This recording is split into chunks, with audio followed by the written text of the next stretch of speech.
అందరికీ నమస్కారం. నేను మీ చిలకమర్తి ప్రభాకర్ చక్రవర్తి శర్మ. ధనుర్మాసానికి సంబంధించినటువంటి ప్రత్యేక కార్యక్రమానికి స్వాగతం.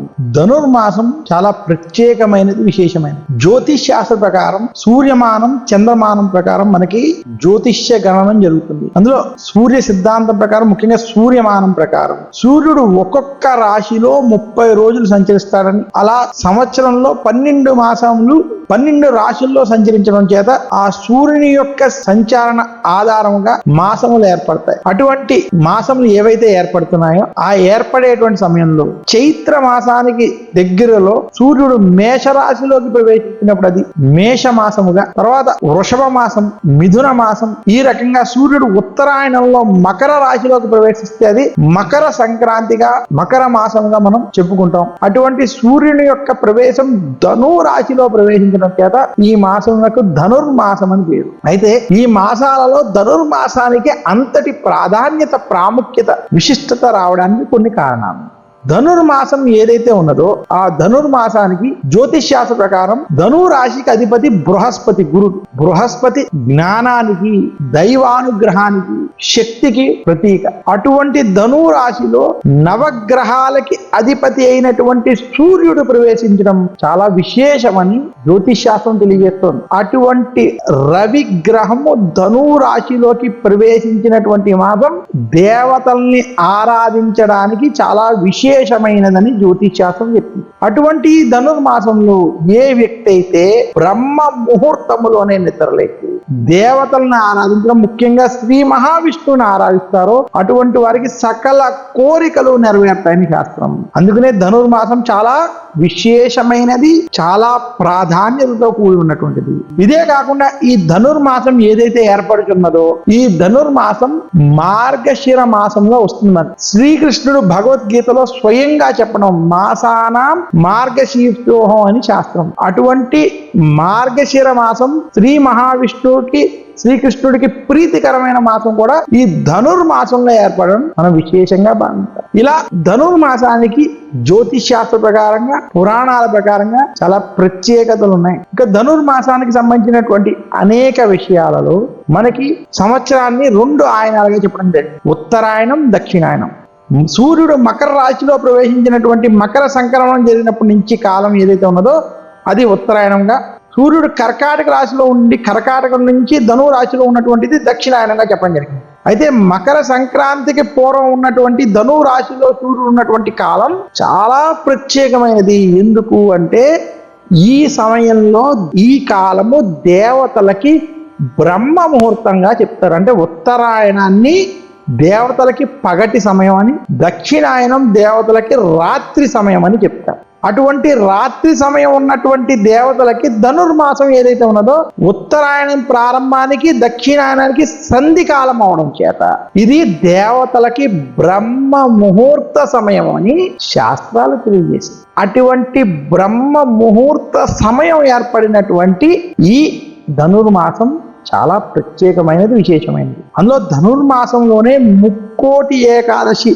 ప్రారంభమై వైకుంఠ ద్వారాలు తెరుచుకుంటాయని కూడా పెద్దలు తెలియజేస్తూ ఉంటారు. అదే ధనుర్మాసంలో ఈ ముక్కోటి ఏకాదశికి తెరుచుకునేటువంటి ద్వారాలు ముందుగానే కొంచెం తెరిచి ఉండడం చేత ప్రాతకాలం సూర్యోదయానికి పూర్వం బ్రహ్మ ముహూర్తంలో శ్రీ మహావిష్ణువు, లక్ష్మీదేవి సంచరిస్తూ ఉంటారని కూడా కొన్ని కథల ప్రకారంగా పెద్దల ద్వారా తెలియబడింది. అందుకనే ధనుర్మాసం చాలా విశేషమైనది, ప్రత్యేకమైనది. ఈ మాసంలో దేవతలని, శ్రీ మహావిష్ణువుని పూజించినటువంటి వారికి సకల అభీష్టాలు నెరవేరుతాయని శాస్త్రం. అటువంటి ధనుర్మాసంలో ఎటువంటి విషయాలు మనం ఆచరించాలి? ధనుర్మాసంలో ముఖ్యంగా ఆచరించవలసినటువంటి విషయాలు ధనుర్మాసంలో శ్రీ మహావిష్ణువుని పూజించమని శాస్త్రం. అందులో సూర్యోదయానికి పూర్వం బ్రహ్మ ముహూర్తం, అంటే తెల్లవారుజామున 4 నుంచి 6 గంటల మధ్య ఉన్న ఏదైతే ఈ సమయంలో గనక ఏ వ్యక్తి అయినా తెలిసి కానీ తెలియక కానీ ఇంటి యందు కానీ, విష్ణుమూర్తి యొక్క ఆలయం యందు కానీ, గోశాల యందు కానీ, నదీ పరివాహక ప్రాంతాల్లో విష్ణుమూర్తికి సంబంధించినటువంటి పుణ్యక్షేత్రాలలో స్వామిని దర్శించుకుని అక్కడ స్వామిని గనక ఆరాధించి పూజించినట్లయితే వారికి శ్రీ మహావిష్ణువు యొక్క అనుగ్రహం చేత సకల అభీష్టాలు సిద్ధిస్తాయని శాస్త్రం. ఇదే కాకుండా ధనుర్మాసంలో ఆచరించవలసిన విషయాలు ఈ సమయంలో శ్రీ మహావిష్ణువు యొక్క ఆలయాన్ని దర్శించి అర్చన వంటివి చేసుకోవాలి.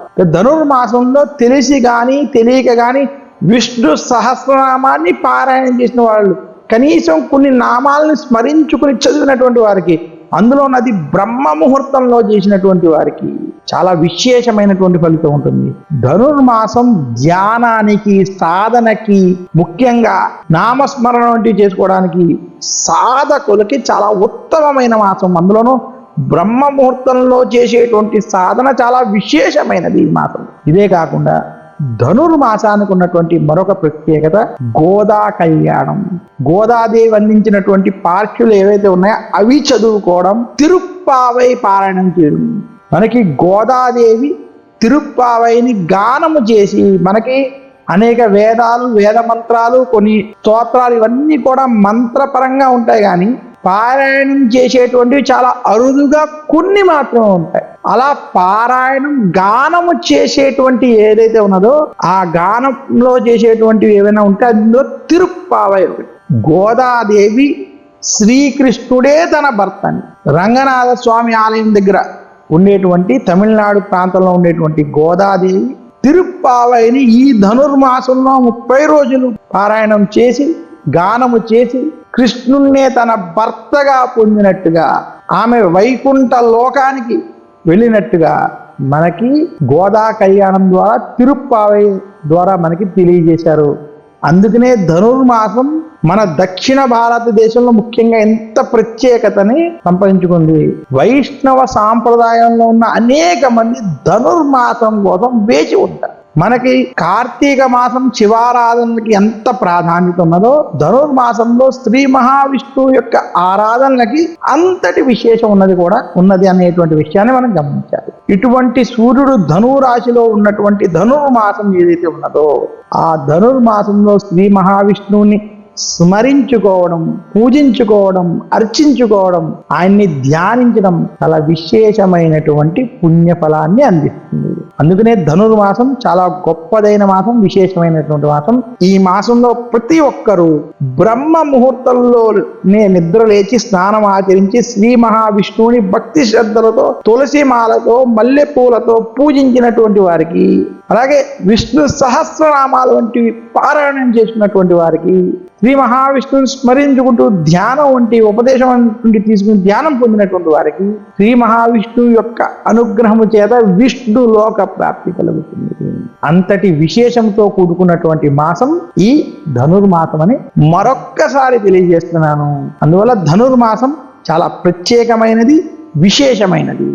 ధనుర్మాసములో ఆచరించవలసిన అతి ముఖ్యమైన విషయాలు. ధనుర్మాసంలో మనం ఆచరించవలసినటువంటి ముఖ్యమైన విషయాల్లో బ్రహ్మ ముహూర్తంలో నిద్రలేవడం, బ్రహ్మ ముహూర్తంలో నిద్రలేచి స్నానం ఆచరించడం, అలాగే ధనుర్మాసంలో బ్రహ్మ ముహూర్తంలో నిద్ర లేచిన తర్వాత స్నానం ఆచరించిన తర్వాత శ్రీ మహావిష్ణువుని పూజించడం, అలాగే తిరుప్పావైని పారాయణం చేయడం. తిరుప్పావైని బ్రహ్మ ముహూర్తంలో గనక ఎవరైనా రోజుకొక పార్శ్వం తప్పున 30 రోజులు గనక పారాయణం చేసినట్లయితే వారికి శ్రీ మహావిష్ణువు యొక్క అనుగ్రహం లభిస్తుంది అని శాస్త్రం తెలియజేశారు. ధనుర్మాసంలో మనం చెప్పుకోవాల్సినటువంటి అతి ముఖ్యమైన విషయాల్లో గోదాదేవి. గోదాదేవి మనకి 12 మంది ఆళ్వార్లో ఏకైక స్త్రీ. గోదాదేవి అనగా ఆండాళ్ళని పేరు. మనకి విష్ణు చిత్తుని యొక్క కుమార్తెగా గోదాదేవిని చెప్తారు. విష్ణు చిత్తుడు అంటే మనకి పెరియాళ్వార్ని విష్ణు చిత్తునిగా చెప్పడం జరుగుతుంది.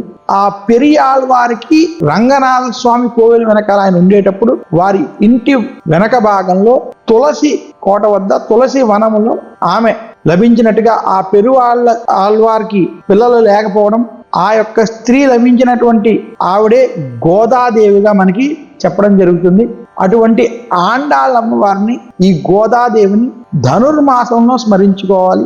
ఆవిడ చెప్పినటువంటి తిరుప్పావై ఏదైతే ఆవిడ పారాయణం చేసిందో, గానం చేసిందో ఆ తిరుప్పావైని చదవాలి. ముఖ్యంగా గోదాదేవి యొక్క కళ్యాణం వంటివి ఆచరించడం, గోదాదేవి కళ్యాణం వంటివి ఏదైతే జరుగుతున్నటువంటి ప్రాంతాలకు వెళ్ళి దర్శించడం చేత విశేషమైనటువంటి పుణ్యం లభిస్తుంది. శ్రీ మహావిష్ణువు యొక్క అనుగ్రహం పొందడానికి ముఖ్యంగా గోదాదేవి కళ్యాణం నిర్వర్తించడం లేదా గోదాదేవి కళ్యాణాన్ని దర్శించడం, అలాగే ఈ ఆళ్వార్లు ఏవైతే ఉన్నారో వారిని స్మరించుకోవడం, ఆండాళ్ళ అమ్మవారిని గోదాదేవిని స్మరించుకోవడం చేత విశేషమైనటువంటి పుణ్యం కలుగుతుంది.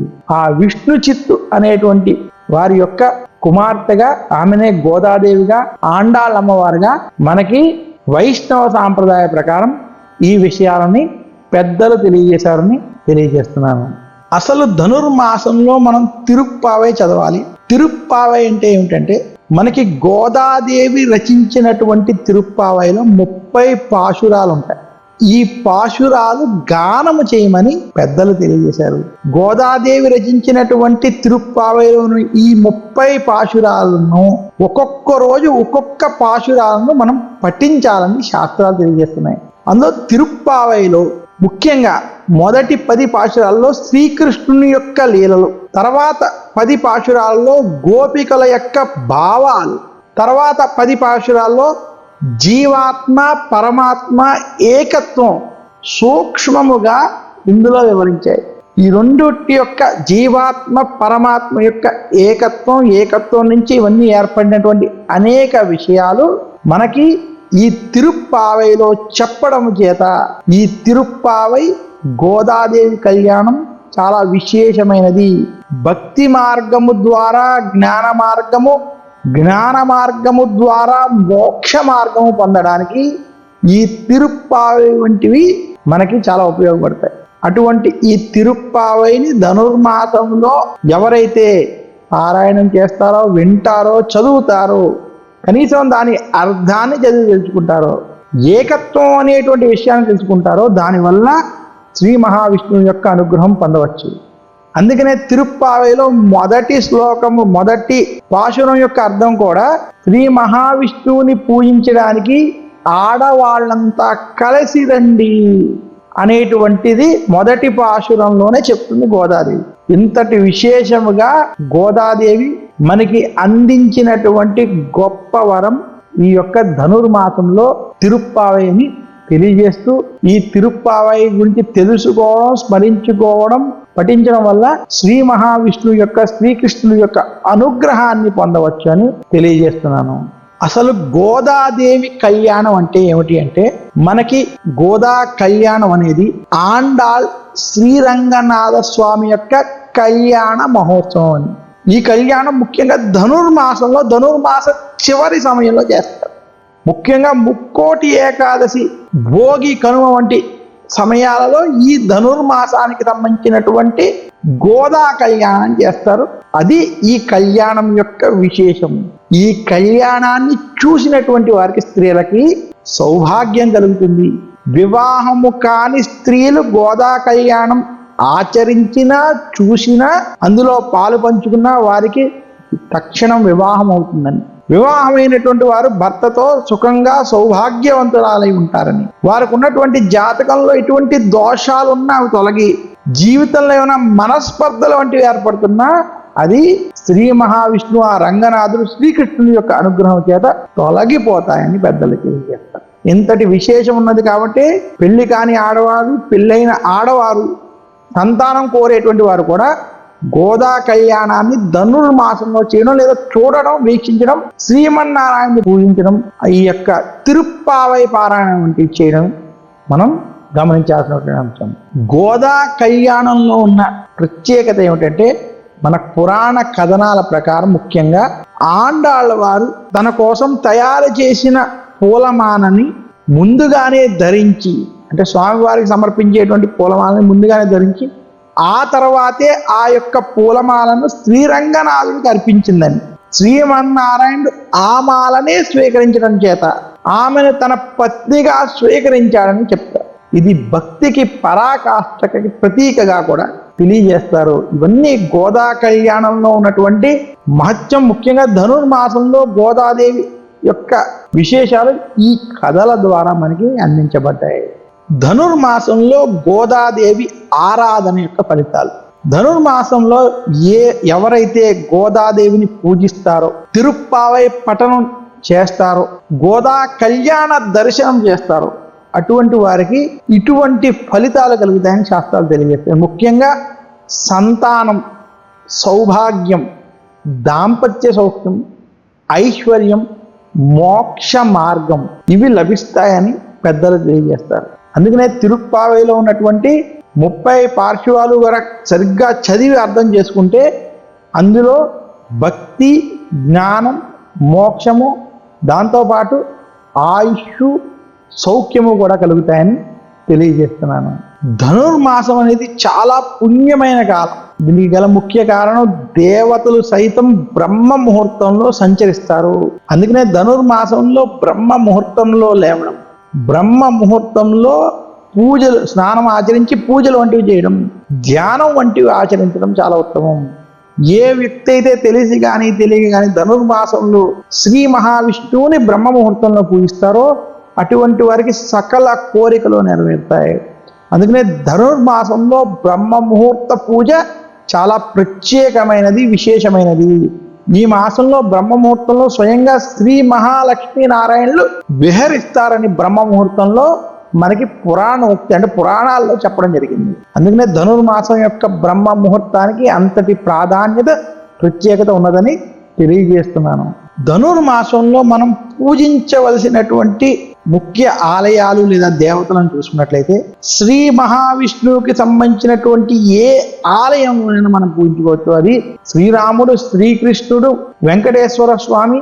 ముఖ్యంగా ధనుర్మాసంలో పూజించవలసినటువంటి ముఖ్యమైన ఆలయాలుగా చూసుకున్నట్లయితే శ్రీరంగనాథుడు, ఆండాళ్ల వారి యొక్క ఆలయాలు ఉన్నటువంటి ఆలయాలు, అలాగే మహాలక్ష్మీదేవి, ఇవి చాలా ప్రత్యేకమైనవి. దీనితో పాటు శ్రీ మహావిష్ణువుకి సంబంధించినటువంటి ఆలయాలు పూజలు వంటివి చేయడం చేత చాలా శుభ ఫలితాలు కలుగుతాయని తెలియజేస్తున్నాను. ధనుర్మాసానికి ఒక ప్రత్యేకమైన లక్ష్యం ఉన్నది. ధనుర్మాసం యొక్క లక్ష్యం శరీర శుద్ధి, ఇంద్రియ నిగ్రహం, భగవన్నామ జపం, నారాయణ సేవ. ఈ 4 ద్వారా ఆధ్యాత్మిక పరంగా ఎదగడం, ఆధ్యాత్మిక పరంగా ఎదుగుతూ భక్తి ద్వారా మోక్ష మార్గం వైపు అడుగులు వేయడం, భక్తి ద్వారా జ్ఞానాన్ని పెంపొందించుకుంటూ మోక్షాన్ని పట్టుకునేటువంటి మార్గము ఈ ధనుర్మాసము యొక్క లక్ష్యములో ఉన్నది. అందుకనే ధనుర్మాసంలో ఈ యొక్క విషయాలని చేయడం, ఈ యొక్క విషయాలని ఆచరించడం చాలా ముఖ్యం. అందుకనే ఆండాళ్ళు స్వయముగా చేసినటువంటి పూజా విధానాన్ని అనుసరించడం ఈ ధనుర్మాసంలో మనం చూడొచ్చు. అందుకనే ఆండాళ ఏదైతే శ్రీరంగనాథుడి కోసం అలంకరణకి ఆమె మల్లె పువ్వులు, తులసి, పుష్పమాలలు, అలాగే దీపాలను వెలిగించడం, ఇవన్నీ కూడా నారాయణ సేవలో భాగంగా ఆచరించడం చేత ఇవన్నీ ఆచరించి భక్తి మార్గం ద్వారా జ్ఞాన మార్గం ద్వారా మోక్ష మార్గాన్ని పట్టుకోవడానికి ఈ యొక్క ధనుర్మాసం చాలా విశేషమైనదని తెలియజేస్తున్నాను. ధనుర్మాసంలో చాలా ఆలయాలు, విశేషంగా మనకి తిరుపతి వంటి ఆలయాల్లో కూడా సుప్రభాత సేవని ఆపిచేసి తిరుప్పావై పారాయణం చేస్తారు.